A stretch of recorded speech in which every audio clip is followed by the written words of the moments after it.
Continuando a explicação sobre os problemas do argumento cosmológico Kalam, nós temos o terceiro problema, que se relaciona mais com as limitações apresentadas por silogismos e como as premissas de argumentos dedutivos são formados.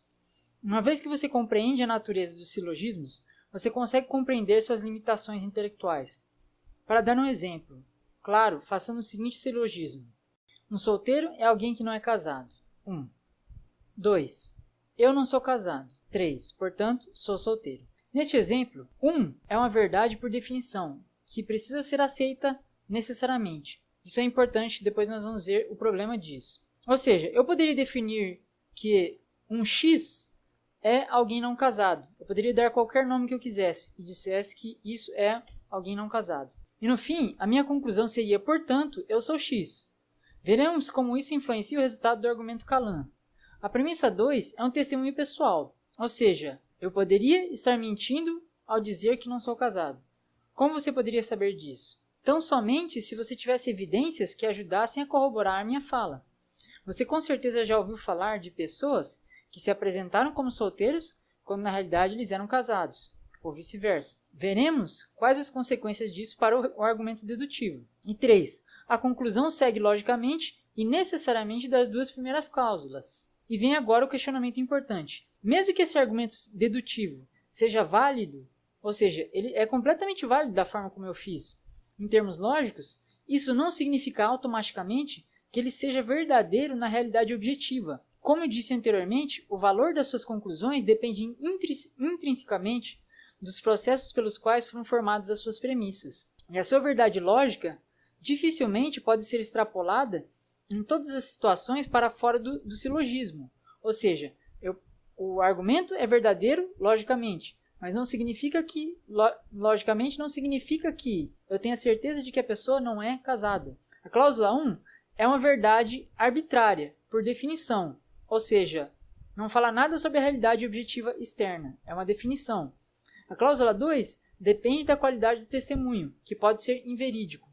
Ou seja, todo argumento dedutivo não existe em um vácuo de conhecimento, sendo verdadeiro objetivamente fora do seu silogismo. E as suas premissas são determinadas por outros elementos lógicos ou fontes de conhecimento, como a indução, o testemunho, a semântica, entre outros. Para compreender esta limitação dentro do Kalam, vejamos como a primeira e a segunda cláusulas funcionam. A primeira cláusula diz: tudo que começa a existir tem uma causa. E de onde vem essa afirmação? De onde vem essa certeza? Qual a base de evidências usada para se afirmar essa alegação como verdadeira e inquestionável? Inquestionável porque argumentos dedutivos não são do tipo 0 ou 100%, ou eles são verdadeiros ou eles são falsos. Eles não podem continuar das premissas uma vez que uma delas é contestada por alguém, ou por suas limitações, ou porque existem outras razões plausíveis para se levantar e para se considerar outras opções. A afirmação de que tudo que começa a existir tem uma causa advém de um raciocínio indutivo sobre a natureza, dos objetos e dos seres à nossa volta. Porém, esta está certamente incorreta na sua formulação, por duas razões. A primeira é, porque de tudo que observamos com as nossas experiências cotidianas, não há nenhuma circunstância na qual objetos ou seres começam a existir no sentido ex nihilo, ou seja, aparecer do nada. Tudo aquilo que nós observamos à nossa volta e que alguém diria que começou a existir é pura e simplesmente uma reorganização de matéria pré-existente. Ou seja, quando você diz que uma cadeira não existia e um marceneiro ou a fábrica criou a cadeira, essa cadeira foi feita de outros materiais que já existiam. Nós simplesmente reorganizamos a madeira, ou plástico, ou metal em um formato e definimos ela como cadeira. Portanto, somente nesse sentido, que nós chamamos de ex-matéria, provindo de outra matéria, que algo começa a existir. Somente isso é de fato uma experiência cotidiana. Consegue notar o problema disso? O problema disso é que conhecemos as causas para muitos desses eventos chamados ex-matéria, mas não podemos extrapolar ex-matéria para ex nihilo, começar as coisas a existirem do nada, não pelo argumento lógico. Se extrapolarmos ex-matéria para o universo, que já apontarei que já é um outro problema lógico, teremos que assumir que material pré-existente deu origem ao universo, assim como nossas cadeiras. Veja bem, qual o significado disso para o argumento divino? Ele se torna redundante, desnecessário, pois, assim como vulcões criam ilhas sem nenhuma necessidade de intervenção, tão somente por processos naturais, impessoais e materiais, o argumento estaria dizendo que ocorre para o universo, o que derrota o propósito do argumento já de cara. Você vai explicar que outros materiais deram origem, e isso é aceitável, porém torna desnecessário um agente externo. Se você explica que esse evento é ex nihilo, do nada, terá um outro problema, pois nunca observamos um evento como este. Portanto, não poderíamos realizar a indução para criar a cláusula lógica. Seria como se eu dissesse, seres humanos nascem do nada. Você me interromperia e explicaria o que aparentemente meu pai e minha mãe não explicaram quando eu era criança, né? Que seres humanos nascem de algum lugar, tem um processo que acontece antes disso, não é verdade?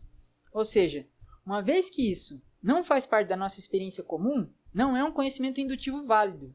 Ex nihilo, automaticamente, é um argumento dedutivo inválido. Portanto, o argumento ficaria entre dois problemas. Ou de ser inválido por dizer que sabemos de coisas que aparecem do nada, e aí você tem que explicar como que as coisas aparecem do nada, certo? Ou de ser válido, porém irrelevante para a discussão do divino, por sua redundância. Pois se as coisas são criadas por materiais pré-existentes, isso é exatamente o que nós vemos acontecer com os outros objetos, portanto não precisa de uma explicação sobrenatural. O segundo problema, com tudo que começa a existir tem uma causa, se deve a outra falácia conhecida como falácia de composição. Basicamente, é um erro lógico de pensar que as propriedades das partes automaticamente se aplicam ao todo, sem nenhuma verificação. Exemplo, o pneu deste carro é de borracha, portanto o carro é de borracha. Sabemos claramente que isso é um erro, pois pela nossa experiência comum vai nos dizer que carros têm uma série de componentes diferentes com outros materiais. Porém, quando estamos lidando com algo desconhecido, precisamos adicionar evidências que indiquem a sua veracidade quando fazemos esse tipo de argumento. Um dos modos usados na pesquisa científica para averiguar esse tipo de situação da parte pelo todo se chama de estatística, nos quais amostras de uma população são tomadas e uma extrapolação matemática é concluída com uma margem de erro.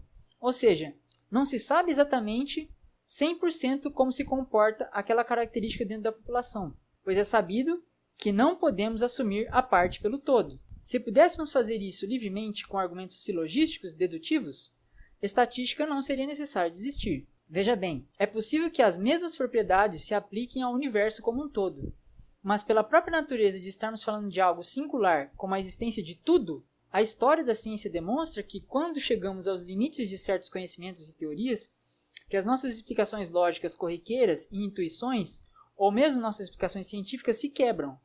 Exemplos. Por mais que as leis de Newton se apliquem a objetos macroscópicos em nossa experiência cotidiana, quando lidamos com escalas cada vez menores, como dos átomos, a física newtoniana não se aplica. Isso significa que ela está incorreta? Não. Significa que existem outros princípios mais fundamentais que não são conhecidos e que seus limites ainda não foram encontrados. Continuamos a usar a física newtoniana para fazer, por exemplo, carros se moverem, assim como termodinâmica, dos combustíveis atuando nos pistões para fazer o motor se mover. Porém, se a compreensão da escala dos átomos e dos elétrons, advinda da física quântica, não existisse, nenhum Uber conseguiria usar o seu GPS para se localizar, pois depende da transmissão e de cálculos realizados por satélites que dependem do conhecimento da física quântica, o que me faz levantar mais um dos problemas intrínsecos dos argumentos como o Kalam, para se compreender a natureza do universo e do divino. Hoje sabemos que argumentos dedutivos como estes, silogismos,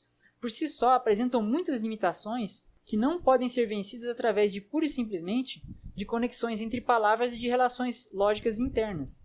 Daí se desenvolveu a metodologia científica e a estatística, como exemplifiquei antes.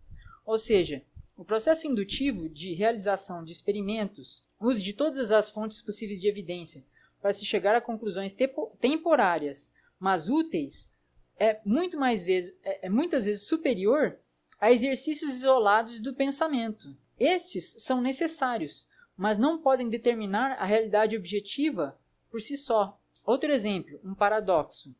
Veja que este argumento ele é válido internamente, dependendo de como você reage a ele, mas não representa a realidade. 1. Os pontos A e B são distintos no espaço. Isso é verdade por definição, que eu estou dando para vocês. 2. Se A e B são distintos, existe uma distância entre A e B, correto? 3. Não importa a distância que exista entre A e B, essa distância pode ser dividida em infinitas outras partes, ou pontos. 4. Movimento, essa definição, movimento é sair de um ponto e chegar a um outro ponto. Isso é uma definição. 5. Mas 3 é verdadeiro. Lembra o 3 ali em cima. Não importa a distância entre A e B, essa distância pode ser dividida em infinitos pontos. Então, o 5 eu estou relembrando. O 3 é verdadeiro. Então, 6, portanto, é necessário percorrer infinitos pontos para se chegar de A até B. 7. Sob esta ótica, o movimento é impossível, pois é necessário passar por infinitos pontos, nunca chegando ao seu destino. Argumentos famosos como estes são do paradoxo de Aquiles e a tartaruga, nos quais, uma vez que a tartaruga dá uma largada anterior a Aquiles, este nunca consegue alcançá-la, devido ao espaço entre os dois, poder ser subdividido em infinitas partes. Veja bem, a experiência indutiva dos sentidos já nos diz claramente que isso não é uma realidade. Veja que, mesmo que um argumento se feche internamente na sua lógica como verdadeiro, ele ainda pode apresentar problemas. Problemas sempre podem ser apresentados quando comparados com o raciocínio indutivo, que é de fato o que dá origem e que é superior à argumentação dedutiva. É ele que dá origem à argumentação dedutiva em primeiro lugar. O problema do argumento é que se assume o seguinte: por que nós podemos subdividir infinitamente um espaço que este mesmo processo é necessário para se movimentar, quando isso não é uma realidade? Podemos, em teoria, o fato de dizer podemos em teoria não significa que precisamos na prática realizar a subdivisão. Ou seja, Aquiles não precisa ficar dando pulinhos entre pontos de metade e metade pré-estabelecidos para chegar ao seu destino. Ele pode simplesmente atravessar dezenas, centenas, milhares e infinitos pontos sob os seus pés sem se preocupar em subdividi-los. O movimento não depende da capacidade matemática e da existência de infinitos. Mesmo que o infinito exista, e as pessoas não aceitem que existem, mas os infinitos existem, isso não significa que eles são necessários para o movimento. É por razões como essas que o pensamento lógico dedutivo precisa ser tomado com um grão de sal, ou vários grãos de sal, e assumir que podemos fazer conclusões cosmológicas ou da divindade a partir desses argumentos silogísticos é honestamente risível. Existem ainda dezenas de outras razões que eu poderia levantar aqui pelas quais esses são problemas ou limitações desse argumento 1, mas eu vou passar para o argumento 2 para não ficarmos infinitamente aqui batendo nesse argumento, porque ele já está morto na água já, dessa forma. Então, vejamos no próximo vídeo.